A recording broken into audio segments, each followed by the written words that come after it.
Next na gagawin natin is, of course, kailangan nating ayusin yung navbar natin. So, gamit tayo ng navbar. And then, again, pag may dot class selector yon guys. So, iset natin yung height natin. And then, iset natin siya into 80 px. So, yun yung magiging height ng mismong background natin later on. Then, set natin yung background. So, white na lang natin yung background natin. Then, after nun, ang gagawin natin is we will display flex yung mga nav natin. Yan. Then, after that, we will justify yung content natin and lalagyan natin sila ng space between. Yun. Tapos, ang gagawin natin, of course, sabi ko nga, hindi pwede kasi na mag-space in between tayo tapos hindi tayo gagamit ng align items kasi baka hindi maglinya yung mga navigation natin. Okay? So, after natin ilagay yung align items natin, we will set yung padding natin. So, yung top and bottom natin, set na lang natin siya into 0. Then, yung left and right naman natin will be yung 40 px natin.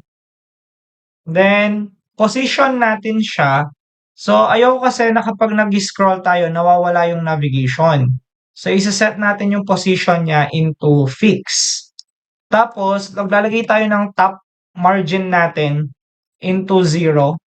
And then, ang gagawin natin, para hindi maalis yung, or hindi umalalim itong mga navigation natin, gagamit tayo ng z-index. So, ang z-index guys, kapag naglagay ka ng higher value dito, ibig sabihin, tatabunan niya yung mga nakasunod sa kanya. So, isa-set natin siya ng 1,000. So, para pag nag-scroll ka, hindi natatabunan yung navigation mo.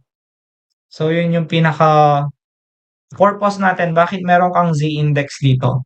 Then, we will set yung back shadow natin. Then, yung x offset natin, set natin siya into 0. While yung y offset naman natin, 2px. And then, yung mismong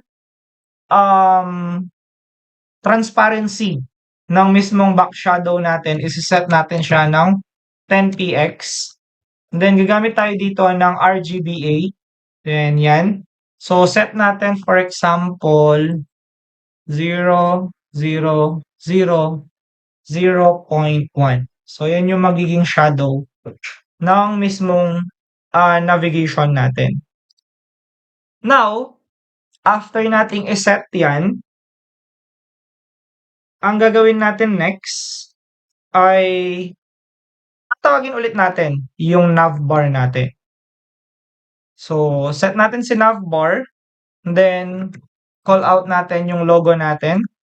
Then, H2 kasi yung gamit natin sa logo. So, we will call out yung H2 natin.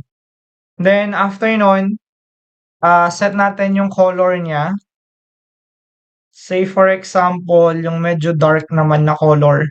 So, gamitin natin yung 6C63 FF natin. Yan. So, after nyan, purple, or, yan na lang, okay na muna yan. Then, after nyan, ang gagawin natin next is, ilalagay natin yung font weight. Ito yung kung gaano ka-strong yung magiging logo natin. So, set natin yung font weight. And then, set natin siya into 700, for example. Yan. So, after nyan, ang gagawin naman natin next is call out natin itong mga links natin. So, .navbar. Tapos, set natin yung links. And sa links natin, display muna natin sila as flex. Yan, para horizontal line na sila. And then, after nun, bibigyan natin sila kasi dikit yan. Lalagyan natin sila ng gap. So, sa gap natin, 30px will do siguro. Ayan. And then, after nyan, alisin natin yung mga bullets niya. So, list style natin to none. Yan. So, after niyan, yusin natin yung call out to, pero directly yung sa anchor natin, yung mga links itself. So, ang gagawin natin, alisin natin yung underline. So, text decoration yon, set nyo lang into none. Yan, para mawala. Then, after nun, set natin yung color natin into dark. So, 333. Yan. So, para medyo dark yung mga navigation links natin. Then, after nun, set natin yung font weight din nila. Set na lang natin into 500. Yan. Then, after nyan, ang gagawin natin for transition.